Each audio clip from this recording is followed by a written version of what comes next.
Welcome to HeCast, the official podcast of He Changed It. As always, I am Mike Chisholm. As always, I am excited to be here.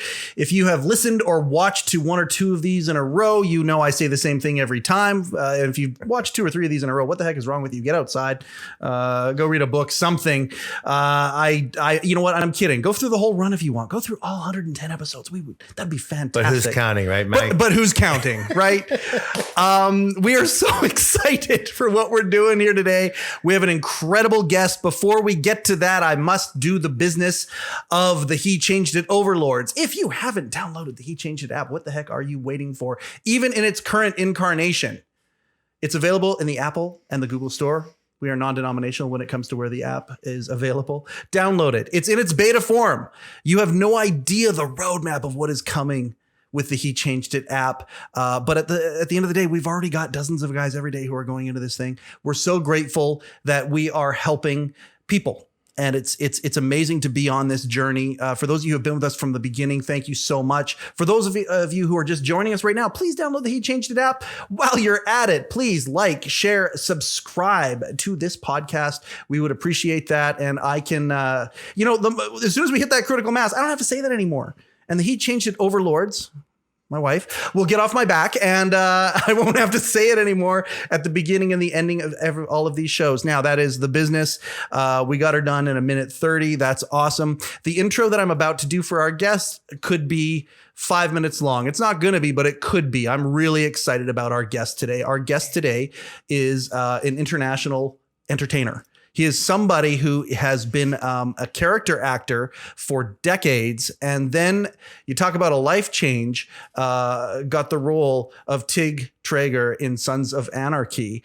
And now, if he wanted to, could spend the rest of his life on some sort of convention circuit, I'm certain, because of the cult status of that show, the iconic cult status of that show. This is our very first Son of Anarchy on the show, or member of the Sons of Anarchy, I guess is the way to put it. Kim Coates, Tig Trejo, thank you so much for taking time to be on HeCast today. It is a thrill of thrills to have you here, man. Thank you. That was 1 minute and 52 seconds. Not bad. You said it could be 5. I could have really well, Mike. Thank you, brother. Buddy. Yes, sir. Here's to you and your beautiful wife and your beautiful Austin over there behind the controls, because the first thing I asked you when I came in here was, like, what's going on? Yeah. Why are you two beauties trying to help the world so much with this, mental health for men and women, I suppose, but for men. Women's coming. Yeah. She changed it. Right? We changed it. It's all coming. Yeah. Yeah. Yeah. And because we all need that now more than anything. Absolutely. And the first thing I asked you was about the app, right? And you took it out on your phone. I'm going to be joining that sucker as soon as I leave this beautiful studio. And I said, what do you do? What do you do if you feel shitty? And you went, press the button. So I pressed that, and it told me exactly what to do to help me get out of a shitty mood. Yeah. Really smart. It's really, really smart from the early stages from what I can see. And it's very exciting. So thanks for having me. No, I appreciate it so much. Done a little bit of intel for you on you. And what I'm about to say right here, I know is going to speak right to your heart. Because we all know, you can play the tough guy. You can play the crazy guy. You can play whoever you want. You're a phenomenal character actor. But at the end of the day, we both know that you got a giant heart. You're a big softie as well. Thanks. Takes one to know one. My wife, at the end of the day, this is something she didn't say, and she wouldn't say this when she was explaining this to you. She doesn't like the world that her boys are inheriting. And, sometimes it takes a mom, but people always ask her when she has all these investor calls or partnership calls. We've got the course from Canadian Mental Health Association that was built for He Changed It. It's inside the app for free. Wow. People, when they meet with her for the first time, why is a woman developing a men's mental wellness app? And the answer is flat out, she doesn't like the world that her boys are inheriting. And I think about what you and I have seen in our lifetimes, as to what has been the standard or appropriate for how men behave then versus the standard that men are almost required to uphold now. And the change that we have seen in our lifetimes has been unprecedented when it comes to a cultural shift. Yet at the same time, us as men have these genetic, primal pathways that are created, plus the social, cultural things around us.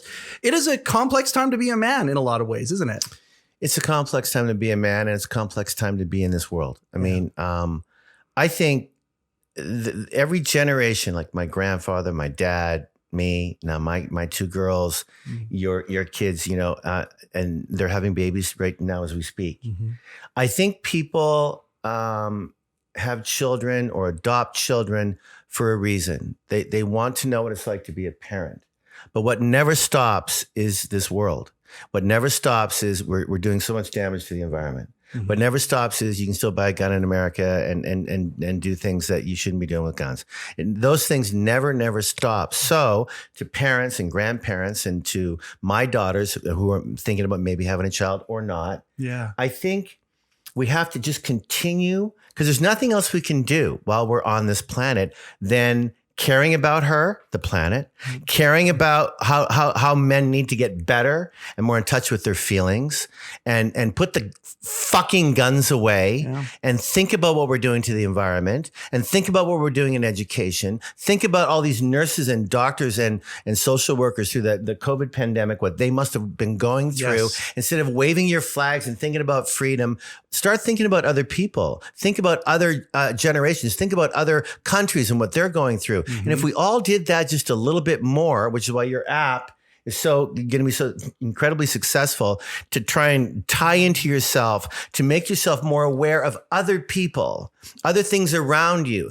And I'm not talking about being a tree hugger 100% of the time. No, we still need energy. We need oil. We need these things, but we need to be better at them, because this is why we're having a conversation with, you just said, I'm not sure what's going on in this world that we want to bring kids into. And I think my mom and my dad, if they were sitting there, my dad's gone now, my mom's still alive. I want to talk to you about that. I just moved her. That was fucking crazy between my ears.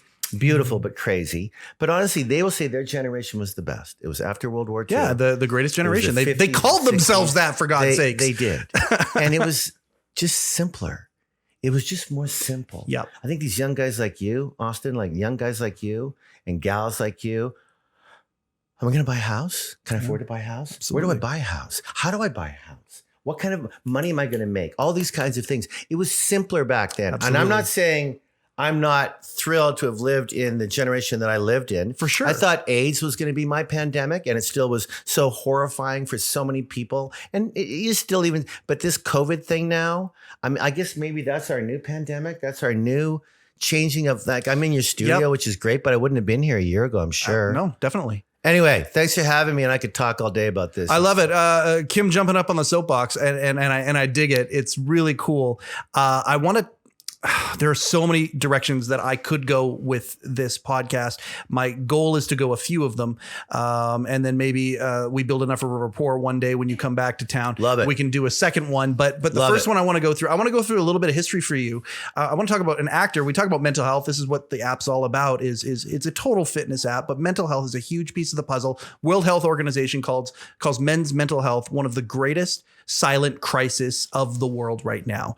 And you alluded to some of the things that are happening when men get full and we don't let the pressure out.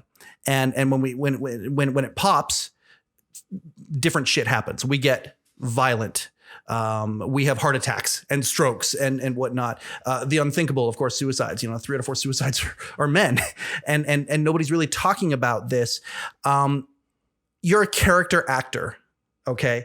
And character actors, from everything that I've been told from different actors that I've met over the years and stuff. And you seem like one of those guys that when you have a role, you really immerse yourself in it. Thanks. And you do those things that it takes to be a good character. Thanks. Yeah. I'm not wrong when I say that, right? You do. That's you. That's your opinion, but I thank you for it. Yeah, no, that's me. I'm all in. Decades long. We've talked about your IMDb, how you and Ron Perlman are getting to be the Wilt Chamberlains of credits, of acting credits out there, all the way back from Miami Vice, Last Boy Scout, some of these things that I remember as a kid in my heart, part of these projects.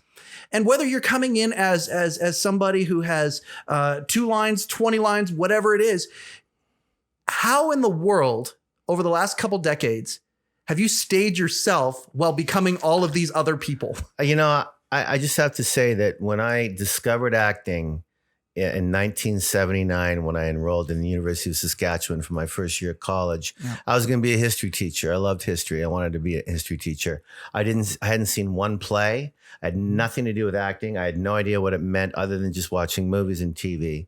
So I get to university and I take an elective called drama. Mm-hmm. I knew I would pass that class.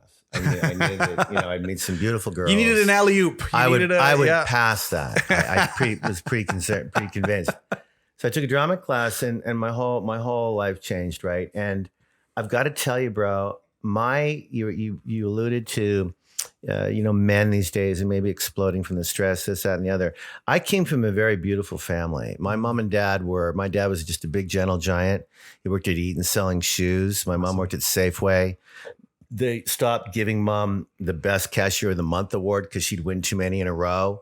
So mom she was so friendly. But listen, so my parents were very, very lower middle class, but we always had enough food on the table. We had a little small clapboard house in Saskatoon. Mm-hmm. And I had two younger brothers who were twins in a year and 10 months younger than me. So we're all very close in age. But what I'm saying is my household was just freaking friendly and just kind and just like, we were in fights all the time as boys do, and hockey and all football. And I was a bit of a jock and a leader, but I knew no other way. Like there was no pressure on me as the eldest to be anything other than Kim Coates. Yeah. And so to get back to the character acting, I remember seeing A Streetcar Named Desire. And I remember seeing that movie at a very young age, 17, 18, in black and white, Brando. And I remember seeing The Godfather in 7172, and Brando was my guy. He was my guy. And I wasn't going to be an actor, but I just remember loving his work. And I remember reading a biography of Marlon Brando. And do you know what it said? It said that Marlon Brando, more than any other of the Montgomery Clifts and those early method actors, the Actors Studio, Marlon Brando keyed into his feminine side better than anybody. He was so unafraid to be both like the happy face and the sad face and the drama icon, the happy and the sad, the feminine, the masculine. Just take the armor off. It's to literally not be afraid of anything other than playing the character within you. Yeah. And so I was always that guy look at my eyes, look at my cheekbones. I play a lot of tough guys, a lot of bad boys. And that's I remember Gary Oldman and I in New York hanging out, and I said to Gary, I was on Broadway playing Stanley, right? Talking about Marlon Brando. And I was the 8th Stanley ever on Broadway, circling the square, and played him for 5 months, screaming Stella. My whole career just exploded from there. But I got to tell you, it's 1989, and I met Gary Oldman, and I said to him, Are you afraid of being typecast? Gary was starting to explode, right? Those wacky, dark characters he was playing, Joe Wharton, all those, and the Sex Pistols, and he goes, Kim, I happen to give good creep. I give good creep, and I know I give good creep. And if the fucking script is right, I'll give good creep for the rest of my life. And I remembered that, and I thought, I think I give good creep. And so not only am I proud of my, I get a lot of comedies now. I've played grandfathers, I've played uncles, but man, oh man, that giving good creep and Tig Traeger you alluded to. Talk about showing and not being afraid of your feminine side. That whole Venus Van Dam, the transgender and he. It was just the most amazing time that Kurt Sutter would give me and my daughter burning in front of me, in front of the pit, and Pope being chained like a dog. Yep. For him to give that stuff to me, I was very, very blessed and happy that Sutter knew that I could, give it my shot and give it my all. So character acting, how lucky am I to play different guys every time out? I really love that. We'll get back to SOA in a second here. I certainly don't want to make this all about SOA. As I was preparing for this episode, I was thinking about a few different ways that we could do it. Clearly when it comes to men's mental health, I could pick a character in that show and talk about something that they went through when it came to their mental health, their emotional health, the spiritual health. How many characters in that show had a religious arc to them where they found God along the way, and all of these things, the depth that was created. There's a huge rabbit hole that we could go down. We could do an entire episode on that. But I don't want to, because that is not who Can I just say Kim one is. thing though? May I? Yeah. Mikey, because this is important. Yeah. Because your app is all about help and it's all going to take off and it's all about reaching for help. Can I just say that at the beginning of season 5, Yes, sir. Sons of Anarchy, I'm in New York. I'm in New York with Kurt Sutter and we're hanging out. And he pulls me aside and it was like maybe March, maybe end of March. And we always started mid-May of the very first show and then went to November. And he pulls me aside and he goes, okay, so the first show, you're going to be in handcuffs, chained like a dog. You're going to see your daughter die right in front of you. And the way she goes, I'll let you read in the script. And I went, what? No, I've got 2 daughters in real life. Yeah. And so I got the script about a month later and I read it and I immediately didn't know what to do. I immediately didn't know what to feel or how to process what I was about to play. And I'm very lucky to have a therapist who lives across the street from me in LA. He's one of my best buddies. I don't pay him for all this work that I ask him about, but I bring him really good wine. And I brought him some Kelowna wine too. Like, he loves it. I showed him the script. He read it. And Mike, he literally said nothing for about 3 minutes. And you could see that he was thinking and thinking and thinking. Yeah. And what he helped me with in the mental health process of the flee and fight and flee, the panic, the sorrow, the grieving, the begging, then the breaking down, then the giving up, the release, all those things that the body physically goes through, let alone the mental thing. We shot that scene over 2 nights, and there's no way I could have done it without Sam, my therapist, and without the props department. I knew that I would pull my hands right off of my body with staying in it and in it and in it. So they made me some leather bangles around my wrist that were the exact color of my body color of that, right? Yeah. You couldn't tell that they were leather. And so that when the cuffs were on behind my back and I was pulling, it didn't pull my hands off. The leather bangles saved me from ripping my hands off. So look, I'm not saying that we should all get into... And come on, it's acting. It's not brain surgery. Hold on. No. But, in that scene in particular, I'm sorry. I watched that scene and I see other character actors who do similar things. I look at it and I go, well, that person just took one for the team. Thanks. That person just went through that. Had to. For us. Okay. Right. And I'm sure you two are like this, but I'm not afraid to fail. I'm not afraid to fail. See, if you're afraid to fail in any kind of mental wellness platform, if you're afraid to fail, then you're probably going to, unless you get really lucky or you have some incredible people around you. Yeah. But if you're not afraid to fail, then you don't bottle shit up. You're not going to be you put the cap on and there's nowhere for that steam to go. That's right. I'm not afraid to fail. I never have. So honestly, you guys, I don't really think I have very many times because I'm not afraid to. Yeah. So. Where did that come from? Is that the Saskatchewan thing? Is that just the growing up? You talk about middle Canada, the Prairie Boys, Saskatchewan people. I love folks from Saskatchewan. Some of my best friends are from Saskatchewan. I'm so glad you mentioned that. It's the truth, Mike. I have no idea other than God. My family was beautiful. Yeah, my mom and dad got in one fight. It was over wallpaper. Yep. It was these beautiful little stupid orange and yellow coffee cups that we came home at lunch and it had started going sideways. And Fred, Joyce, I told you that was not going to be the way it should go. Fred, and Dylan and I walked and we had to turn around and go to McDonald's because the whole thing was going, they had to rip it all off. It's the only fight my mom and dad ever got in that we ever saw.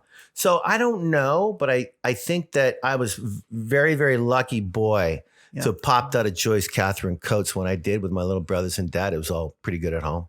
I appreciate you talking about that scene in particular. That was a scene that I wasn't sure if we would discuss it or not in this because clearly you went through something when you shot it. Your career was a lot of one and dones, 2 or 3 episode arcs here and there, clearly characters, but things that you could grab onto and then let go and grab onto and move on to the next one, move on to the next one.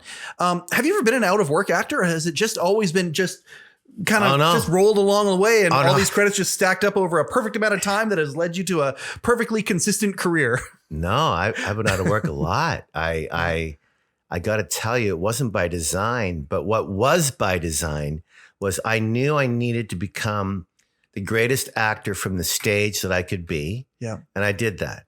From 2 years at Stratford, I was the youngest Macbeth ever. I was 28. Wow. John Neville directed me. All these New York agents saw my work, blew them away.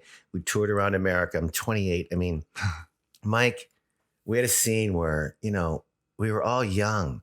And if you remember back in those days, everyone who played Macbeth was late 50s, early 60s, an older guy, right? And that's fine. But really, no men survived in that world that Shakespeare wrote about past 35. Absolutely. They're all dead from scurvy or a sword going through. They were gone. So to cast a 28-year-old, okay, so no joke. When I came home from the witch's prophecy and I come home to see Lady Macbeth, I picked her up. I put my tongue so far down her throat.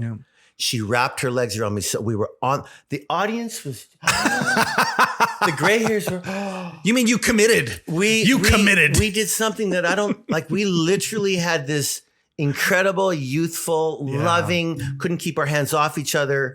Anyway, so what I was saying about Macbeth and committing and no, I know what it was. So I'm doing theater. And then Streetcar Named Desire, and then Dracula in Atlanta, Les Liaisons d'Anjou in Louisville, Kentucky. And then from Broadway, it was time to do movies. And I remember thinking, it's stage and movies. I'm not going to do TV. Back then, isn't that funny? You were a movie star or you weren't. You weren't going to do TV. So I would do an arc. And finally, in 2008, when Sutter offered me Tig, and my wife said, please take it. Please have a check every week for the next 6 months. Please. And I went, okay, I'm doing it for you. I'm doing it for you, honey. I don't even know this guy. I'm doing it for you. Well, I had no idea, Mike, before Sons, I was, you're the guy from Black Hawk Down. Oh, you're the guy from Pearl Harbor. Oh, you're the guy from Goon. Well, Last Boy Scout, The Client. You're that guy. Then I became Kim Coates. See, I had no idea of the power of television when you guys can watch it every Tuesday night in your bedroom, kitchen, lovers, gay, straight, old, young. I had so many judges watching it. To my kid Kyla was at UCLA first year, every Tuesday night, the whole dorm shut down to watch Sons of Anarchy. So I had no idea the power of TV, and I'm really glad I said yes to doing that show. The urban legend is that you weren't going to say yes at first, that you thought it was one-dimensional. The character wasn't, and he promised you, no, we're going to give you some stuff that it's going to give you depth and all of that. They had shot the pilot, Mike. I wasn't in the pilot. Okay. Neither was Ron Perlman. Scott Glenn played the original Clay. And Emilio Rivera, who ends up playing Alvarez so brilliantly, was the original. It wasn't called Tig, it was called Hawk. And they watched the pilot. And they realized we've done two things that are not right. Scott Glenn had no chemistry, unfortunately, with Katie Seagal. None, wasn't working. And they had this beautiful Latino actor as Hawk. And they went, well, if he's Latino, then that whole storyline of Theo being half black with the Mayans. So absolutely. So it wasn't from Emilio's acting. It was they thought they'd done. So they brought me in. Ron Perlman got cast the same day as me. And we were like, I was short hair, skinny, tough guy. I've been riding my whole life, but I literally said yes at 10 o'clock that night to playing a guy that started at 5 o'clock in the morning. And Ron and I show up on set. And I loved Ron so fucking much. Quest for Fire, Beauty and the Beast. I'd never met him. And he knew me. And here we are going, like, I guess we're in this show now. And they shot 13 in a row. We get to set. There's Tommy and Charlie and Boone and everybody and Katie, and they're all welcoming me and Ron. They're going to reshoot the pot, and the rest is history. But sorry, one more thing. But Kurt Sutter said to me, I came in and it was like 6 o'clock in the afternoon, and I guess I was their first choice because they waited for me to come in. I came in and I'd already auditioned for Clay. I was too young. I auditioned for Bobby. I wasn't quite right. So I didn't get the part, but 4 months later when they're reshooting it, they cast me as Tig, and Kurt Sutter said, you got to show me something. And he showed me one scene, Mike, and it was so violent, funny, twisted, but so violent. I went, you know what? It's not for me. You got to show me more. And Sutter goes, I don't have any more right now, but I'm telling you right now, Tig's going to be psychotic, twisted, tough, but he's going to cry. He's going to be funny. He's going to end up being the moral compass of the club. He's going to love animals. You're going to protect people. You're going to make people laugh, and then you're going to kill them. Like, please come along with this. Yeah. And so I did, and I'm really glad I did. Well, I think about some of the biggest, like I think about Clockwork Orange. I think about anything Quentin Tarantino's done for that matter. I love you so much now, Mike. Clockwork Orange. If I don't watch that once a year, I can't live with myself. Oh, go ahead. No. I'm certain our Blu-ray collections would be compatible. Probably pretty compatible. I'm certain that would be the case. I believe it. But I think about Tarantino. You're a perfect Quentin Tarantino character on television, and in the crosshairs of a time when pop culture, both movies and television, but I'm more thinking on television, where franchises now show up by taking an old idea, and all of the things that come with that old idea, all the stereotypes that come with that old idea. You look at Harry Potter, all of the things that are in Harry Potter, very few of those things are new ideas when you think about kids and magic and all that kind of stuff. But in TV, it was The Sopranos, I think. Because you mentioned The Godfather. The Godfather, I mean, again, I'm a once, twice a year type guy. I use the examples all the time of The Godfather. It's the perfect analogy for relationships and people in your life, in my opinion. Where The Sopranos came in, though, and added another dimension to the dice, it turned a square into a cube, in my opinion, is the idea that these are real people. They're not just larger than life stereotypes that do these things for a story. These are real people. Tony Soprano going for therapy right away, out of the gate. How about right out of the gate? Yes. There's God damn it. And Gandolfini's gone so young. So, I know. Drug issues, problems. God, I loved him so much. Right. He was a game changer. But how about right out of the gate?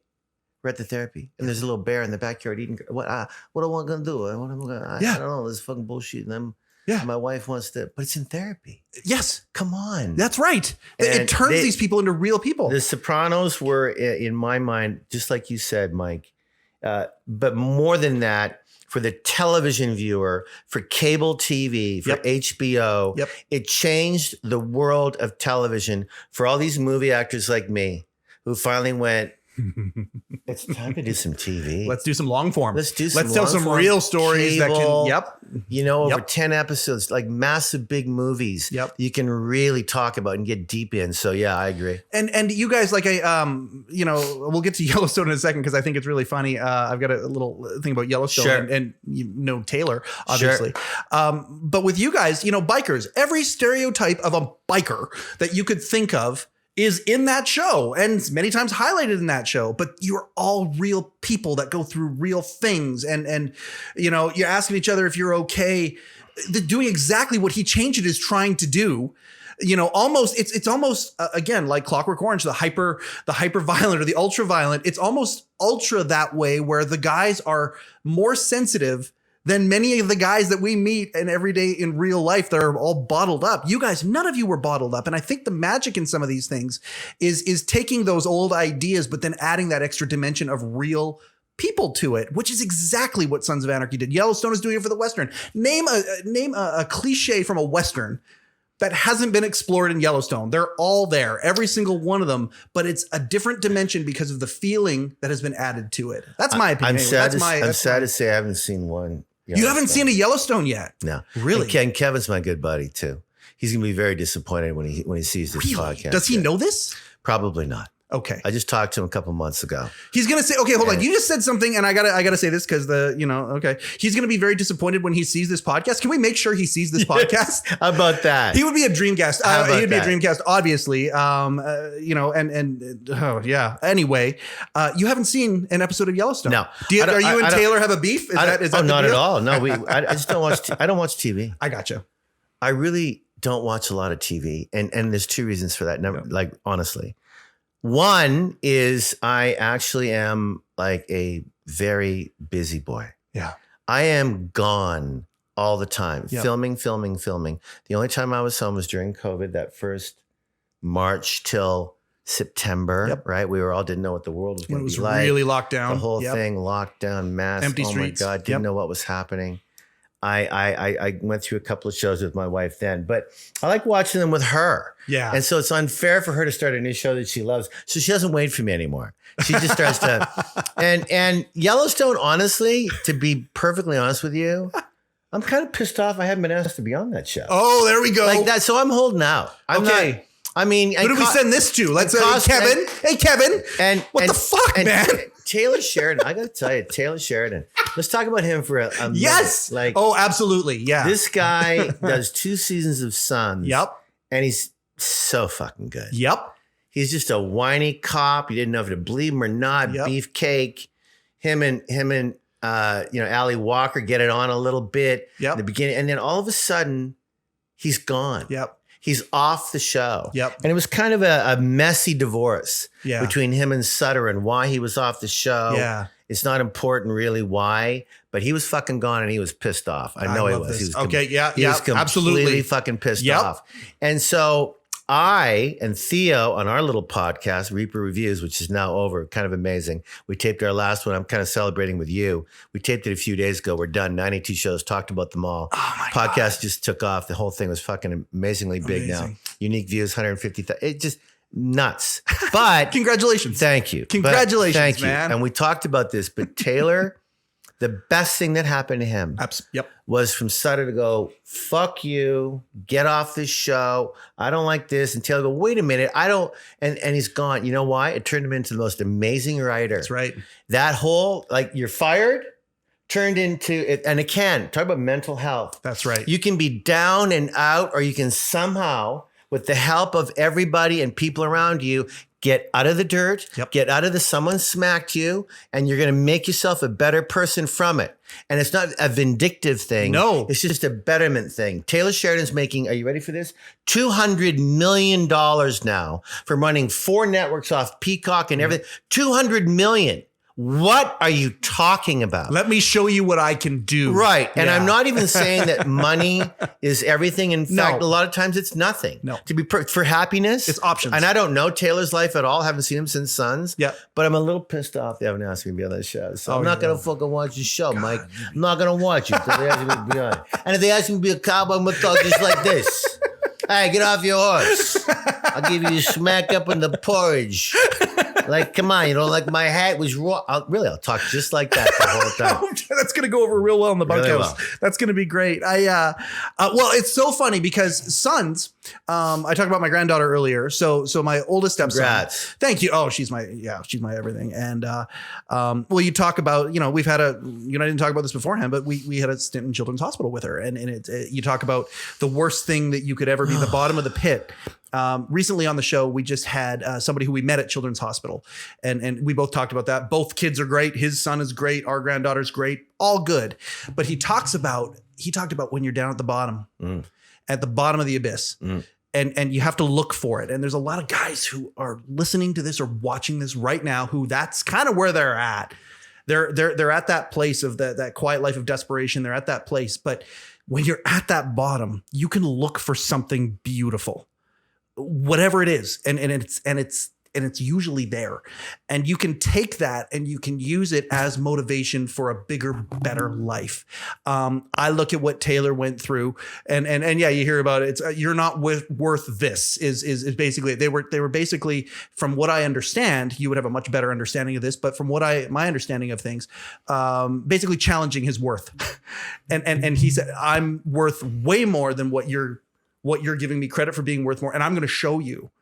And he took that and used it as rocket fuel to propel himself through the stratosphere. The reason I bring up Yellowstone too is I don't know if you've heard this analogy, if you've heard this or not, but people told me I need to start watching Yellowstone. My son or my stepson watched Sons of Anarchy every single episode. Sorry to hear that. Yeah, oh no, he's a huge fan. The moment Charlie was in the Guy Ritchie movie, The Gentleman, he's like, we got to watch this immediately because Charlie's he just loves the show. And I watched it off and on with him. Yeah. But busy lives and all that kind of stuff. So then when Yellowstone came out, I don't know how many times, Kim, I heard the phrase, I almost called you Tig. That's okay. How many times do people call you Tig in a week? A lot. Okay. I heard the phrase. I get called Triggs, Tig, Oh, that's Fig. funny. Hey, Tigsies. What the fuck is going on? It's Tig, but you can call me whatever you want. Go ahead. The phrase, people, hey, you heard that Yellowstone show? You heard that Yellowstone? Yeah, it's like Sons of Anarchy on horses. That I've heard that phrase so many times. So when I knew that this connection was happening, I'm like, hey, I need to bone up, and I needed an excuse to jump into SOA anyway. And so I did a deep dive and started going through it, and people who in my life found out, oh, you're watching Sons of Anarchy. Okay, for kind of the first time. Yeah, the first time deep into it. Oh, what do you think? It's like Yellowstone on motorbikes. That's what I've been telling people. It's like Yellowstone. Like the shows are very, very similar in how you fall in love with the characters, how the characters are not perfect, how the characters have these huge complexities and emotional things that are there. And I look at these people who do what you do, and I got to ask you, to get that deep into a character that has these amazing things that Kurt gave to you, that he wrote for you, these gifts that allowed you to play with these things. Does it change you? Does it change Kim? I don't think it changed me, but what did change was becoming, I suppose, a star. Like, I suppose, famous. I suppose, being recognized. I'd always been, I mean, people stay away from this face most of the times anyway, because they don't know what I'm going to say or not say. And I'm just a pussycat, really.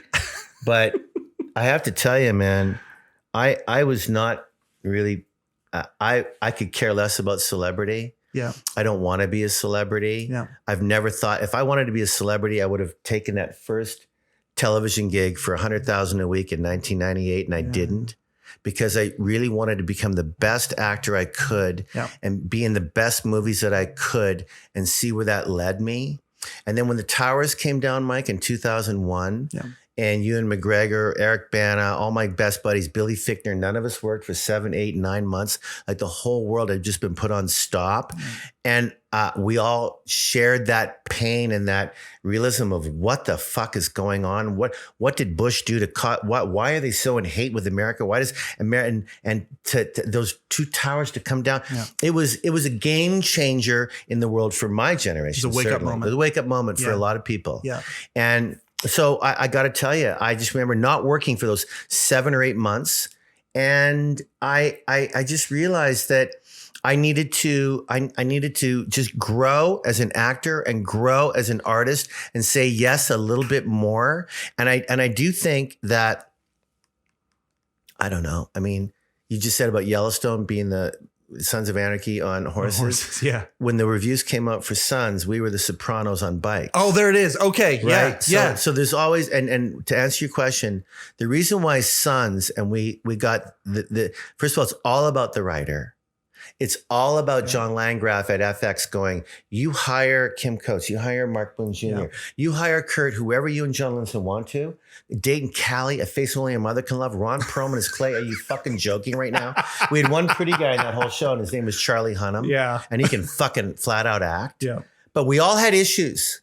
Yes. We all had mental, beautiful issues. And the reason why that show was such a success is because it was a one-off. It was an esoteric world that no one had ever seen before in the Harley Davidson, Hell's Angels, 1%er world. There's never been a TV show like it. Yep. Game of Thrones? No. Nope. Mad Men? No. Nope. Breaking Bad? No. Yep. Walking Dead? One of the first times that they did that as a TV. And why were those six shows so successful? Yep. They were so unique. Yep. There was nothing like them. They cast it beautifully. They got super lucky with having great writers and the edit and the music and all of a sudden some followers. Do you know that Sons of Anarchy, Mike, is one of the only shows in history, and this is a fact, that from the very beginning, the ratings never went down. Oh, can you believe that? Built. And we had 12 million on Tuesday night in the last season. Yeah. 12 million. Are you joking? In this right day now? and age, that number is massive. That's That's Johnny Carson numbers. That's gigantic numbers. Yeah. Yep. So I think Kurt Sutter and we didn't always get along. None of us all got along. How could you possibly? I can imagine, yeah. But the love affair that we had for one another and the protection that we had for one another and the going out for dinner and and fighting off TMZ night after night and going, this is not the night, not the night. I remember one time me and Booney were having a smoke out in the parking lot. It was a really rough week. And Charlie and Ron, we just ordered dinner and fucking because it takes one waiter. Just made one call, sons are here. And they'd have a van there and right? And Booney was really getting emotional with me about something. And I remember the van pulling up and the cameras pulling up. And I just left Boone and I walked really slowly to the boys. And I said, not tonight. And they were so startled that I didn't yell or scream. I just went, not tonight. Boone and I are. Thanks, boys. And they turned around and they packed their cameras out. No shit. They fucking drove away. And Boone said, what'd you? I said, doesn't matter. How do you pay off a vulture? That's crazy. I just really chose to be kind. Yeah. And real. Well, kindness. Yeah, there you go. And there you go. And it worked. Anyway. That's amazing. Well, you talk about writing. I mean, the best. I'm a huge Aaron Sorkin fan. You know, we talked about the stage and how can you not be? Yeah, I mean, it's like brilliant. When he talks about writing, he talks about how he almost writes it like music. He sees the words almost like a symphony with the dynamics going up and down and the punctuation being like staccato notes and things like that. And when we as the viewer watch and listen, and when we can identify and we can really attach our emotions to it and suspend our disbelief, and it's almost like therapy. It's when you watch really good shit like that, it's almost like therapy for that. Like you talk about that scene with your daughter. I'm curious, that's a dark place, but have people who have seen horrible shit come to you and go, wow, that really was cathartic for me. A much broader question, of course, and probably cliche, I would think. Have a lot of bikers come to you and said, oh man, holy cow, did you ever nail this or miss that? Or I really felt something here. Has that ever happened? Yeah, sure. Yeah. I mean, sure. I just remember Sonny Barger, who just died, who started Hell's Angels in the 50s. I mean, he was the guy, he was the godfather of Hell's Angels. And he was on the show. He played Lenny the pimp in prison that Kurt Sutter wanted. And he said, I'd love to do it. I had cancer and he's hanging on, and a fucking tough guy. Anyway, I got to know him a bit and his girl and all the prospects who came to set. It was always a crazy day when they showed up. Like, fuck, I'm just an actor. I'm just an actor. And I remember I had a scene where Perlman was shot.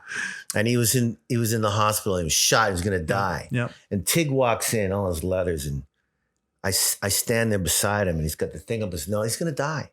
And I wasn't there for him as the sergeant at arms. I wasn't there for him. And I remember saying these words, and as I was saying these words, I started to tear up as Tig. And Sutter loved it, and everyone was like, wow. And I came out, and Lenny, the pimp, Sonny, was at the monitor. How'd you do that? How'd you do that crying like that? Like, that's amazing. Like, I find you amazing. Knowing you're my favorite. Oh, man. I just go, Lenny, I called him Lenny's character. Sonny, I'm an actor. Yeah. You're a biker. I'm playing a biker. You're playing an actor. I don't know, but it's easy for me to feel it and to be internal like that. It was just easy for me. I wonder that about guys who can do that kind of thing, who can immediately just jump into the feels. And I mean, I've learned a lot over this podcast. I bet you have. A lot of coaches, a lot of counselors, I bet 110 now. Do you watch him every time he does it? Oh God. So much love for you. I would have lasted 8 shows. Honey, Mikey, I'm out. I'm going to, Whole Foods. Buying some beer. Go ahead. Says Mr. 96 episodes or whatever of your show. No, 92. I think you'd do just fine. I've learned a lot about from life coaches and things like that. The idea that there are personalities out there, the type of personality, empaths. Mm. And I think that many times the best character actors are have that empathic type place where they can go and put themselves in that place. You clearly That's a cool have thing that. To say. Well, it just, to me, it's the only thing I can, when I see people who do that, who method act, when I see Jim Carrey do some of the things that he has done, and I throw you into that category as well. Like character actors to me are the ultimate empaths in so many ways because they live it. And the question of what happens afterwards, right now, I put you and I in the same generation. There's a few years between us, but we're right now. You talk about that greatest generation. Okay, my parents are baby boomers too, and then we're here, at middle age, and then we've got kids as well. Kids having, you alluded to it earlier, unprecedented difficulties and complexities. You alluded to those things. We're in the sandwich generation right now. We're seeing, for those of us who are lucky enough to still have parents, but we're seeing the people in our lives who have had to deal with this maybe a few years sooner than us. We're seeing times where we're losing our parents. We're having to make difficult choices for our parents. I think about, even Sons of Anarchy. Gemma had to do that with her father in Sons of Anarchy. And Hal Holbrook, Hal Holbrook. I mean, Gorgeous okay. actor. And I want to finish off by talking about some of the peach people you got a chance to act with. Gorgeous, I got a yeah. list. I got a list of people. Hal's actually on that list. Hal Holbrook's amazing. You just had to kind of go through this right now. I did. The idea of stuff with our siblings, with our parents. I asked you, hey, do you have a heart for mental health? We did the phone call. Like, yeah, it's a men's mental wellness podcast. Do you have a heart for mental health? And you're like, no, I don't really have a heart for mental health, but I got a person in my life who's had depression for 40 years. And, I've helped with people with USO tours and PTSD and all that kind of stuff. And I really help it. But no, I don't have a heart for it. I'm like, okay, this guy has a fucking heart for helping people and for mental health. This is you in real life right now. You just came from Saskatchewan. Nobody likes to help their best friend move. Never mind family members and all that kind of stuff. You just came back from a pretty big life kind of moment. Yeah. That a lot of us are going through. My family, like I'm sure most families, there's always something. There's always something there, right? Uncle, aunt, there's something with depression or taking medication or alcoholism. There usually is something, a little violence, probably, there's something going on. Yeah.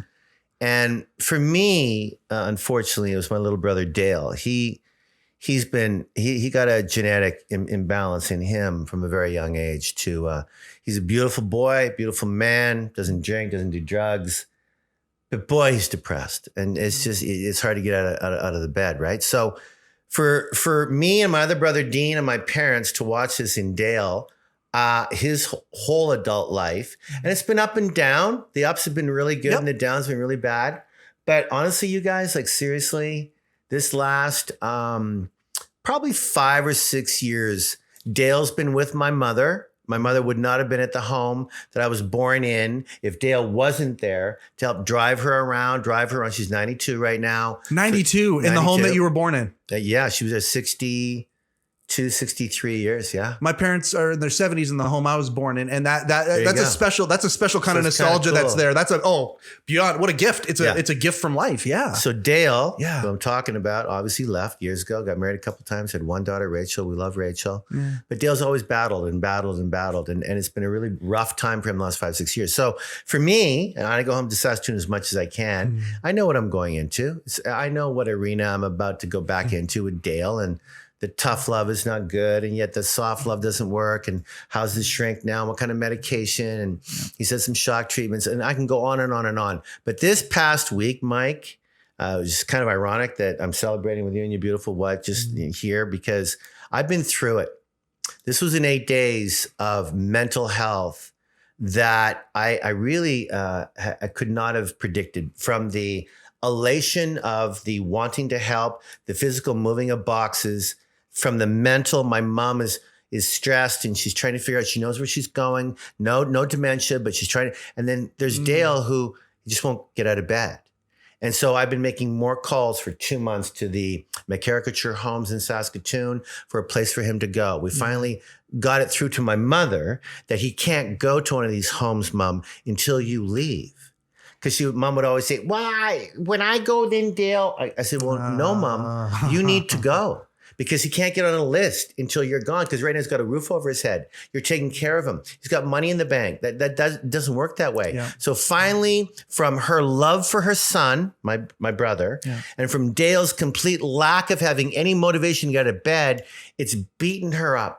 At 92 years old. At 92. Yeah. And so finally she said, I'm ready to go. Yeah. And so that's all I needed to hear from my mother. I was there in a shot. I called. We found Dale a place. We found Mom a place. They welcomed her. She's fine. She's got enough money to be there. Obviously, I'd make sure everyone's all right in my family because I'm a lucky guy to have a few dollars in the bank. Yeah. But honestly, to see Dale hug my mom for that last time, and then move my mother. And as we were backing up, she was crying, I was crying, and she's going, "This was a good place." And then we didn't talk. And then we didn't talk for the entire ride from that home, my home and hers, to her new home. And she just looked at it. It's been a good place. And we were bawling. And it was just an incredible, right? And then Dale, to take Dale and touch his knee in the car going, "Are you nervous? Are you going to be all right?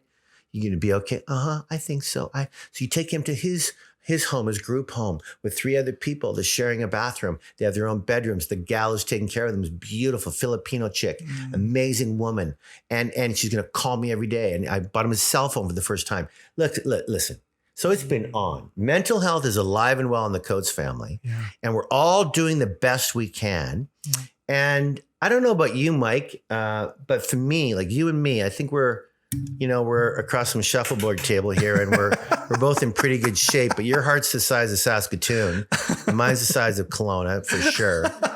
And I got to tell you, like people think that I'm such a rock all the time. I've got all the answers. I'm the oldest in the family. Oh, you're a successful actor. Let me tell you something.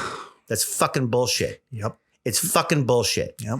I have anxiety. This isn't a complaint. No. This is just an honest answer to men in general. And we talked about how lucky I was to have a dad that I had. Yep. Gentle giant, kind, follow your bliss. Joseph Campbell, my favorite writer. Oh. The power of myth, all that stuff. Absolutely. Yeah. If you can't learn from the indigenous and Mother Nature and the stars and the moon and kindness and eating off the land and whether you believe in scripture or not, I'm not a very religious guy, but I'm a spiritual guy. Yeah. And I got to tell you, Mike, I have no fucking problem talking about my problems. I have no problem talking about me crying I know you're going to bring some of this shit up. I could care less because I know who I am, and I'm not afraid to make who I am better and stronger and weaker and funnier and more giving, because your app talks about all that stuff. Yep. And this is the COVID started 2 years ago. We're well into 2.5 years now. Yep. It's not going away. Nope. We're going to live with this flu for the rest of our lives. Yep. Young guys like you, I feel for. But, with all the vaccinations, they'll get better and better. And hopefully it gets weaker and weaker. And we see where absolutely. But we are, and again, I'm a pro-mask guy. I'm a pro-doctor guy, pro-health, pro-science. But we have to live our lives. Yes. We have to start living our lives. And I get it. I get all that. But man, oh man, I'm not afraid to say, I love talking to therapists. I love talking to people who will help me get through my day, because I've spent much of my 64 years on this planet giving and giving and giving. And I don't mind getting something in return to help me be a better guy. The word of beautifully said. And thank you for saying that. You're a leader. You are an example. And people look to folks who have been successful in any number of arenas. Sure. Athletics, the arts, business and whatnot, as people that they look up to and they want to follow, and myself included. Yourself included, Brando. Like we 100%. all have inspirations, and it's really, really nice when somebody who has the ear of a lot of folk and the eye of a lot of folk, and they can talk about those types of things. Every single episode that we've had in these 110 episodes, I think. Beautiful. This is 110. I think it's 110. Have been the word. Yes, honey, it is. Yeah, you're right. You said it. I'm agreeing. Move on. Yes, 110. No, congrats, Mike. The word vulnerability has come up, I think, in every single one of them. I bet. And that's the gateway. There are so many guys that are just tunnel visioned right now. Whether they're in that job, they're in that. Why? Can we talk about that for a minute? Please. What is if we Let's break them free. If we can't continue to learn from the mistakes of being only one way, or the highway, it doesn't work. The best men understand women. The best women understand men. And I'm telling you what, right now, there is so much to be learned in this world of the stress level for women is high, but it's higher for men. They die earlier. Yep. we put so much stress. I'm a guy, obviously. So I'm saying we as I'm a guy. Yep. I know that for myself, and I'm sure you too, like I love my job. I'm so lucky to love my job. Yeah. So my stress comes from stress I put on myself. My stress comes from trying to provide for my family in those late 90s when I couldn't get a job to save my life. And then the towers fall down and still not giving into TV. I can go on and on. But I never doubted my talent. And I never really prayed for anything because I'm not very religious. But I did believe in it'll all happen. Mm-hmm. I did believe in fate. I did believe in your good work and hard work will pay off. So don't get too stressed about it. Yeah. And I had a beautiful wife and kids to help me through the non-stressical days. Yeah. But it's so high right now. And yet, and I know this is true. When did you start your podcast? When? 2 years ago. So around COVID? Just 2 years ago. Yeah, we started it in June or July of COVID. Okay. Yeah. 2020. We started in the middle of COVID. Right there. So absolutely. Good for you. Yep. And you and like so many other successful, me and Theo included, that's when we started. Because let's talk now. Let's talk. And I think, I could be completely wrong. You guys know the statistics more than me. Yeah. But I do think that mental health and wellness is talked about more now. It is. Than ever before. Yep. Whether people are putting their foot forward like you, me, and you are, I don't know. Yep. But it's talked about more now. Absolutely. The level of stress with the whole COVID thing and the family thing and losing the job thing and watching your parents die in Italy day after day after day and in America. And everything else. I mean, right? Yeah. So there's a lot of stress out there that we don't even want, but it's there. Yeah. And if we don't talk about mental health, I do think America is a whole different beast. Yep. Okay.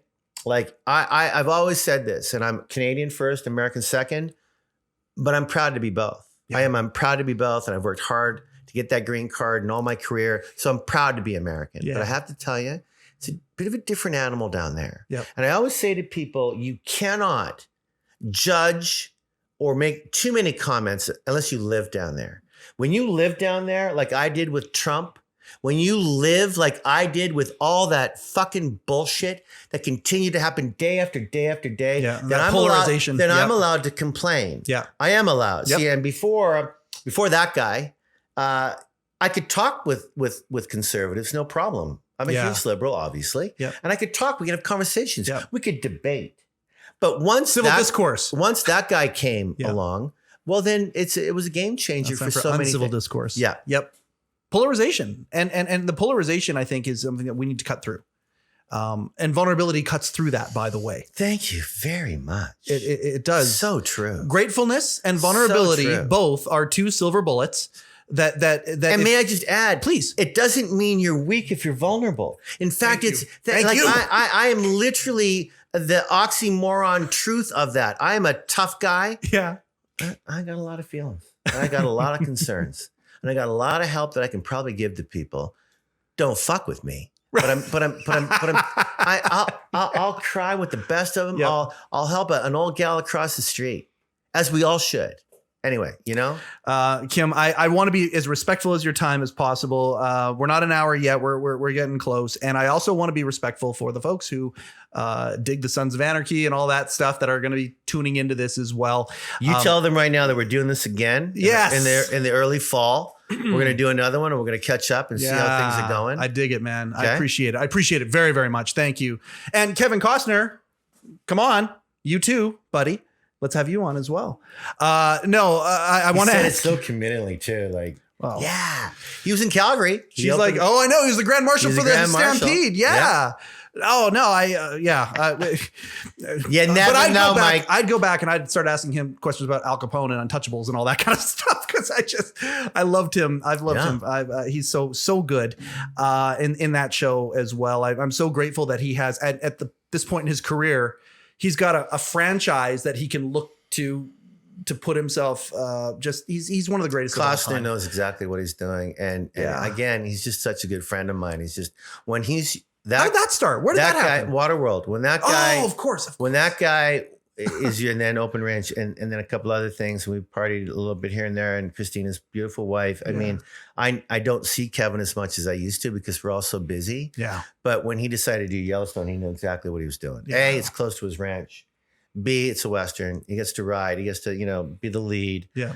And it's a television show like Gandolfini did with Sopranos. Absolutely. It's a game changer. Yep. These cable shows now, these 10, 12, 14 shows, you shoot them for 6 months. You're so happy.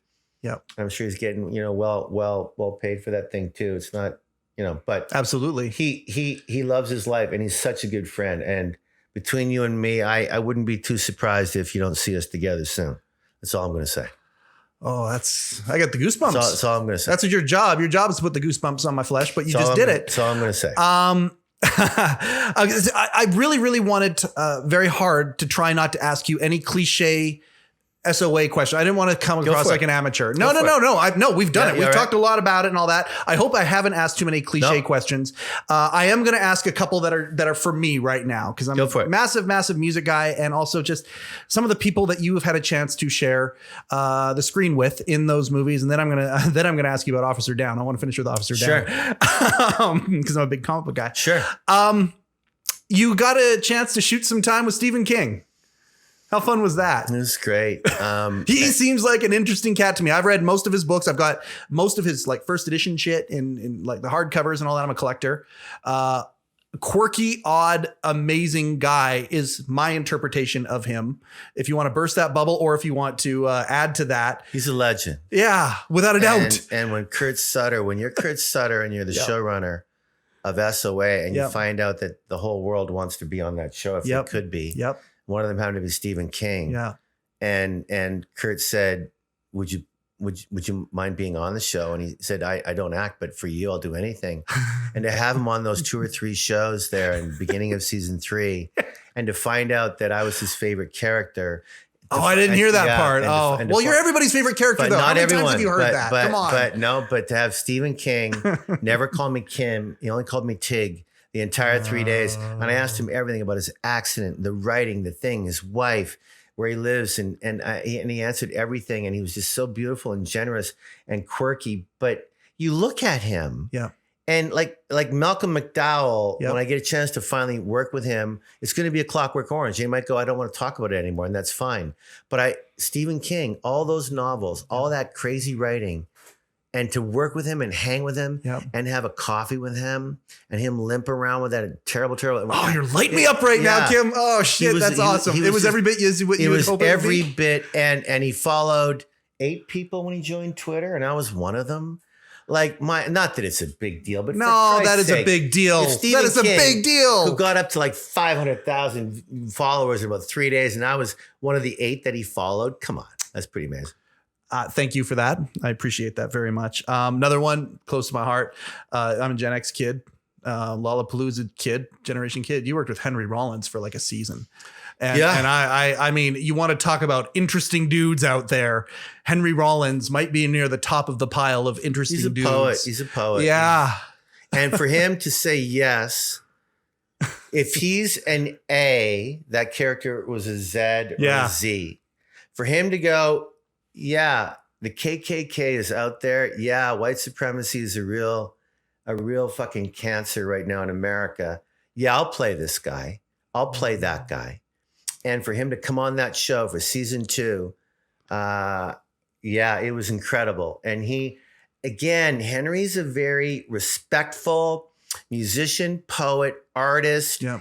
And you got to remember, bro, we're against him and Adam Arkin who played, right? Adam Arkin's amazing. So, whenever we came to set, there's not a lot of chit chat because it was such intense, heavy written shit. Where we could talk to Henry was when the day was over and we're getting the makeup off and we're walking to our cars and my bike and his car. And we talk about his latest journey and where he was going to go in the world and share his love and his spirituality. And he's just a really calm, beautiful guy, but super smart and quiet. He was very quiet. He talked about travel, I assume, a lot. I mean, I know with Henry, he loves to go places that he's never been, places that are off the beaten trail. Yeah, he's been on many adventures, and that's a cool Have you met him? I haven't met Henry yet. I mean, that's a dude I'd love to. You will. He's an interesting guy. You want to talk about from musicians for He Changed It that are on my dream list. He's right near the top. Him, Trent Reznor. There's a couple other guys from the musical business that I would love to have to talk about. Very, very unique impressions of mental health, to say the least. And I got one more that I'm going to ask about because my boy Adam Scorgi did the Danny Trejo movie and to much acclaim. And I'm so happy that he did the Danny Trejo movie and Danny's gotten the, because when you talk about a real life arc, real life success story and someone who inspires people is Danny Trejo. There's another guy that, I mean, seeing his work on the show it's hard to even look at him as a villain, even though he looks like he's a villain, knowing his backstory a little bit and where he's come from to where he is now. It must have been pretty cool to work with Danny Trejo. He couldn't memorize the line if you threw it in his face. He couldn't memorize anything. Fuck all. No, really, we had play cards up there. Danny, stop looking off there. Your line is right. Oh, yeah. Okay, so close. You're, Ron. Fuck. What is it? Yeah. That's Danny Trejo. Boy, that guy, man. I could hang with him, but he couldn't remember a line to save his fucking life. And he was so happy to be on that show. We were so happy to have him. I remember seeing him for the first time in Heat, right? That whole Michael Mann, De Niro, Pacino. And I saw him on that and I thought, who is this guy? And I read his book and his story and the whole prison thing and should have been dead a few times. But what a success story. He's a real kind, funny guy. Yeah. And that was all three of those things. That was exactly what I was hoping you would say, but I get even more pleasure, even though I was hoping you'd say it. Hearing it gave me even more pleasure. Those were for me, everybody. Thanks. Thanks very much. Listen, Kim, we're an hour, 5 minutes. I want to be very, very conscious of your time. You're extremely generous. Thanks. I want to thank you so much. One of the things that you and I bond is the way you love your girls, the way I love my granddaughter, all of that stuff. It's got to be that Saskatchewan blood.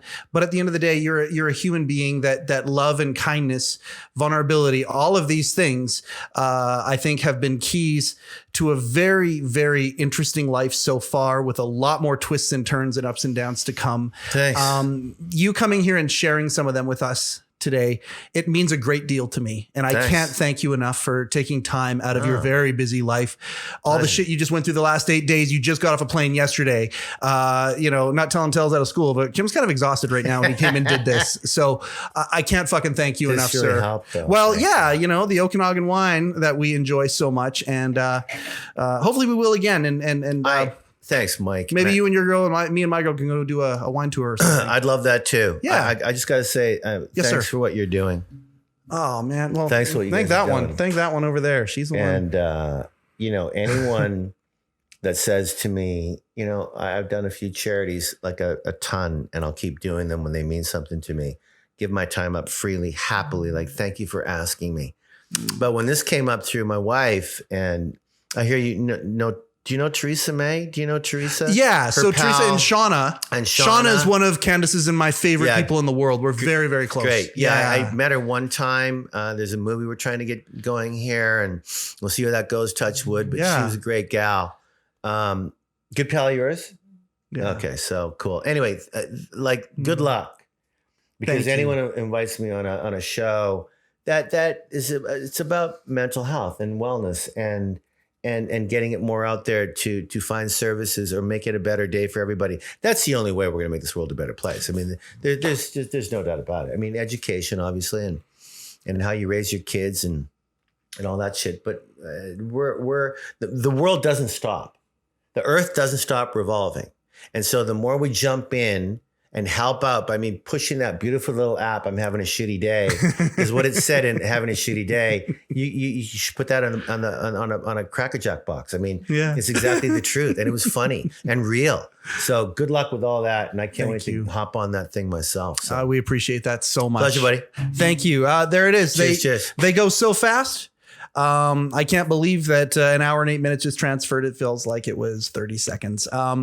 Once again, just to close things up, we appreciate every single person who views this with their eyeballs, listens to it with your ear holes on the Spotifys and the Apples and all of that. Thank you so much for the support that we've gotten so far. Please like, please share, please subscribe. And again, if you haven't downloaded the HeChangedIt app, What the heck are you waiting for? Jump on in, search He Changed It. Go to HeChangedIt.com, has all the details and the links for the apps and everything. It's all right there. All really convenient.